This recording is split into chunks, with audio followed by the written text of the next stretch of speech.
Nvidia hitting $3 trillion in market cap for the first time yesterday, becoming the second largest U.S. public company behind Microsoft. Although we are seeing a pullback, just a small one today. And with Nvidia's 10-to-1 stock split coming up tomorrow, we may see another surge in short selling and options trading. For more, we are bringing in Ihor Dusaniwsky, Managing Director at S3 Partners. So let's talk about the short interest that we're seeing here, the main story. What's your big picture view? Well, Nvidia's got is the largest short in the U.S. market with $34 billion of short interest. It's climbed to the top over Apple and Tesla. People are shorting it based on being a momentum stock and also a hedge to the market and a hedge to the tech side of the street. So we're seeing a lot of activity, and there's something to be said about people shorting ahead of the stock split. And what does that say? What does it say that they're shorting ahead of the stock split? I mean, I have seen some research that indicates that, say, in the 12 months on average following a split, that stocks tend to perform relatively well. But obviously, if people are shorting it, that would imply they don't believe that in the short term, at least. Sure. Over the last 30 days, we've seen around 1.6 million shares shorted. It's around $2 billion, so it's not a light figure. This includes option trading, because you've got the hedges to the people that are writing options. They take the hedges out and they short stock in order to protect themselves against their open option positions. But really, this ends up being kind of like playing a roulette wheel, red or black. Do we think that the run up in Nvidia has kind of taken up all the sale and its wins temporarily for this stock split, and we're expecting a pullback afterwards, or is it just basically the start of a bigger move after the stock split? So you got to see who's on each side of the market. And we're seeing a lot of shorts betting for a downturn.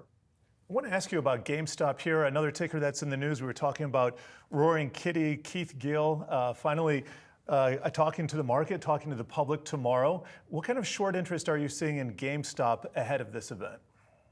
Well, it's things just keep coming around in the market. We've got $2 billion worth of shorts interest in GameStop. It's one of the largest shorts in the computer and retail sector. There hasn't been that much short selling recently. There's been around 1.3 million shares shorted for the year, around 2 million shares bought to cover over the last 30 days. There's been a short squeeze in the name. So we're seeing some pullback in a stock. I mean, you got to look at the price moves and say that the shorts are getting walloped today. I think they're down around $640 million just on today's stock price move. That brings year-to-date losses to around 1.4 billion. So this has been a painful trade on the short side, and we're seeing a lot of shorts get out of the market. Well, and that's what's interesting to me as well, Ihor, because I've seen some chatter recently that it's not just shorts that are getting out of the market with something like that, that generally in the market there is lower short interest now. Are you seeing that in your data also? Not really. We're seeing that the short interest has actually gone up over the last 30 days. Overall, we're seeing around $1.15 trillion of short interest. It's up around $25 billion over the past 30 days. That includes the mark-to-market interest increase of the price of the stocks being shorted already, but also it's another $11 billion of short selling. So there's discriminate short selling in the market. Certain sectors are seeing a lot of activity, others not so much. We're seeing increased shorting in the tech sector. We're seeing short covering in energy. So the people are rotating in and out of sectors, but generally short interest is still up. I'm wondering if you have some kind of market timing model that's based on your own analytics and maybe based on maybe it's a contrary indicator, but do you aggregate the short positions and then try to divine, all right, is the market going, is it reaching a peak, is it reaching a valley, anything along those lines?